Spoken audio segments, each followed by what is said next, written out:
আরও একটি নতুন ব্লগে আপনাদের স্বাগত জানাই। আজকে আমাদের এই ক্যাম্পের লাস্ট দিন। তো আজকে আমাদের যেটা মানে টাস্ক সেটা হচ্ছে বেরো যে হিলের ওপর আমরা এতদিন কাজ করেছি সেই হিলের টপে আমরা যাব এবং সেই টপে যে পৌঁছানোটা সেটা কোথাও হাঁটা, কোথাও ট্রেক করা, কোথাও বা ওঠা। তো এই সব কিছু মিলিয়ে একটা এক্সামও হবে, একটা মৌখিক পরীক্ষা হবে এবং তার সঙ্গে এইটা বলতে পারেন একটা প্র্যাকটিক্যাল এক্সাম। তো দেখতেই পাচ্ছেন ওই চড়াইটায় আমরা সবাই উঠবো। তো মোটামুটি আমি ফোন বন্ধ করেই উঠবো, স্বাভাবিকভাবে ফোন নিয়ে তো এখানে ওঠা সম্ভব নয়।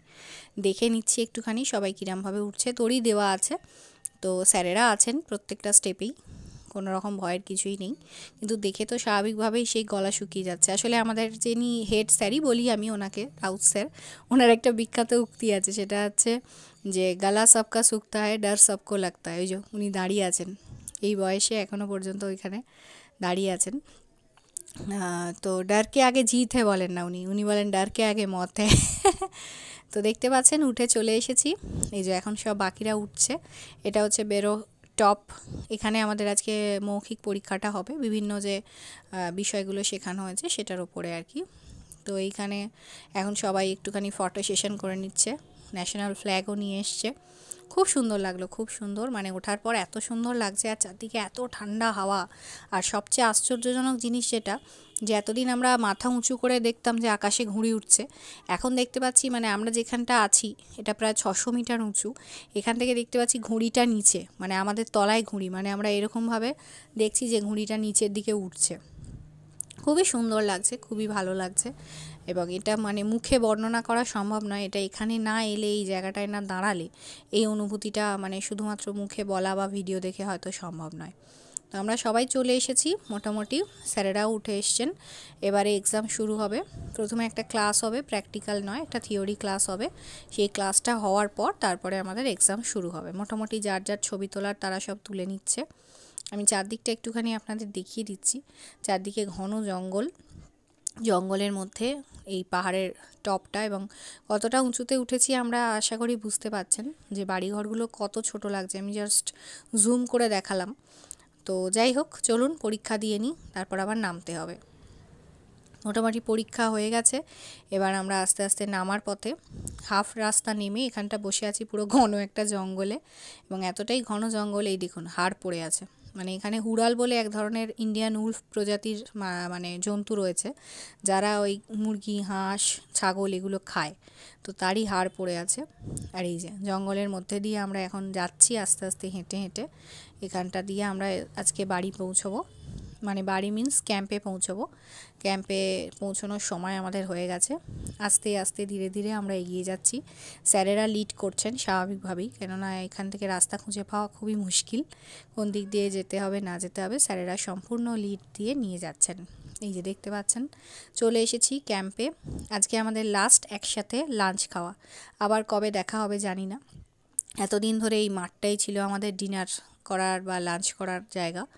আর এই যে দেখতে পাচ্ছেন দূরে ছাগল চড়ছে, এখানে খাবার সার্ভ হতো আর এখানে আমরা বসে বসে খাই প্রত্যেক দিন প্রত্যেকটা সময়।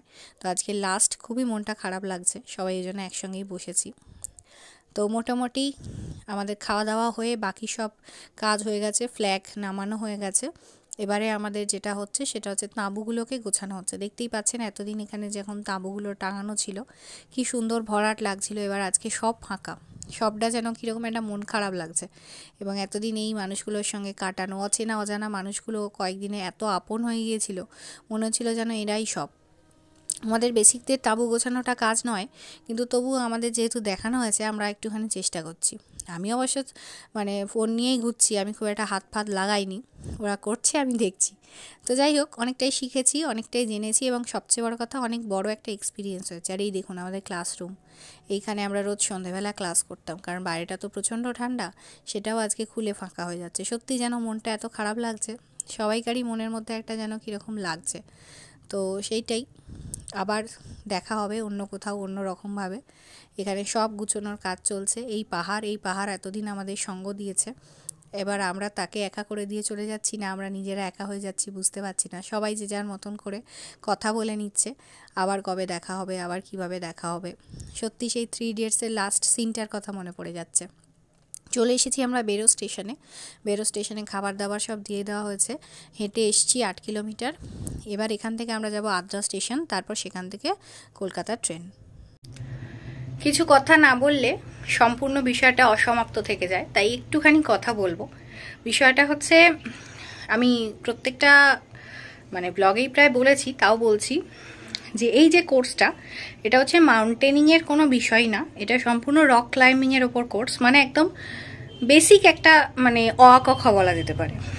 তো এটা আমার অনেক দিনের ইচ্ছা ছিল করার। হঠাৎ করেই যোগাযোগ হয়, ইমন যোগাযোগ করে এক দাদার সঙ্গে। তো সেই দাদা রবীর স্যার বলে একজনের নাম্বার দেন, তো তিনি এই দলটার সঙ্গে যুক্ত। তিনি আমাকে বলেন বা ইমনকে বলেন, তারপর আমি এই দলটার সঙ্গে যাই। তো স্বাভাবিকভাবেই প্রথমে মনে একটা ভয় ছিল যে কি হবে না হবে, কীরকম পরিবেশ, বা আদেও এই ধরনের ক্যাম্প সম্পর্কে আমার কোনো আইডিয়াই ছিল না। তো যাওয়ার পর যেটা দেখলাম সেটা হচ্ছে, প্রথম কথা মানে এতদিনের মধ্যে একবারও মনে হয়নি যে এই মানুষগুলোর সঙ্গে আমি প্রথমবার দেখা করলাম। মনে হলো যে অনেক দিনের আত্মীয়, অনেক দিন ধরে এদেরকে আমি চিনি।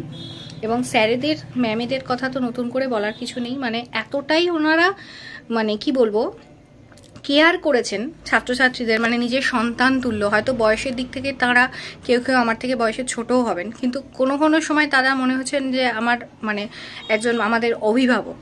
এবং সেই মানে আচরণটা এত সুন্দর এনজয় করেছি, এত ভালো লেগেছে, এবং এত সুন্দর একটা পরিবেশ এবং এত সুন্দর একটা অ্যাডভেঞ্চার, মানে সত্যি এটা সারা জীবনের একটা স্মৃতি হয়ে থাকবে। মানে আমি জানি না যে এটা মানে অনেক ভাগ্য যে এরকম একটা সুন্দর আমি অ্যাডভেঞ্চারের মুহূর্তের সাক্ষী হয়ে রইলাম। তো বাড়ি যে ফিরেছি, ওইটা আমরা বেরো স্টেশনে ছিলাম ওখানে, তারপর আর ভিডিও করতে পারিনি, আসলে প্রচণ্ড টায়ার্ড লাগছিল। তারপরে আমরা আদ্রা স্টেশনে এসেছিলাম। আদ্রা স্টেশনে রাত্রি 11টা 5-এ ট্রেন ছিল। তো সেই ট্রেনটা ভোর 4:10 কি 15-তে বোধহয় হাওড়ায় ঢোকার কথা ছিল। তো খুব টায়ার্ড ছিলাম বলে স্বাভাবিকভাবে ঘুমিয়ে পড়েছিলাম খেয়ে দিয়ে। রাত্রিবেলা ফ্রাইড রাইস আর আলুর দম দেওয়া হয়েছিল। তো যখন 4টের সময় ঘুম ভাঙলো, তখন শুনলাম যে আমরা ভেবেছিলাম বোধহয় হাওড়া ঢুকে গেছি।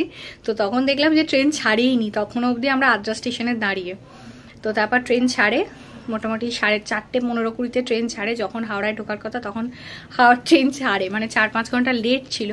তো তারপরে আমরা আর হাওড়া যাইনি, আমরা মেছেদায় নেমে যাই। একজন আন্দুলের আমাদের বাড়ির পাশে মানে এলাকার মানুষ ছিলেন, সুনিতা। তো সুনিতার সঙ্গে আমি নেমে যাই, মেছেদা থেকে লোকালে করে চলে আসি। মানে হাওড়ার ট্রেন ঢুকেছে বোধহয় 11টা, আর আমরা 10:30টায় আমাদের বাড়ি চলে এসেছি। হাওড়ায় গেলে আবার আমাদের ব্যাকে আসতে হতো। যাই হোক, তো প্রচণ্ড ভালো একটা এক্সপিরিয়েন্স, আবারও বলছি প্রচণ্ড ভালো লেগেছে এবং মানে খুব এনজয় করেছি। তো যাই হোক, ভিডিওটা যদি ভালো লাগে লাইক শেয়ার কমেন্ট করতে ভুলবেন না। আর প্লিজ যারা আমার চ্যানেলে নতুন তারা প্লিজ চ্যানেলটা একটু সাবস্ক্রাইব করে দেবেন, আর পাশে থাকা বেল আইকনটা প্রেস করে দেবেন। দেখা হচ্ছে আবার পরের একটা ব্লগে। আর এটা 4টে পার্টে আমি ঝেড়েছি, মোট 5টা পার্ট। প্রথম যাওয়ার দিনের একটা ভিডিও আছে, তো যারা এখনো পর্যন্ত দেখেননি, এখানে আই বাটনে সবকটা ভিডিও আমি দিয়ে দিয়েছি লিংক, দেখে নেবেন, ভালো লাগবে। টাটা।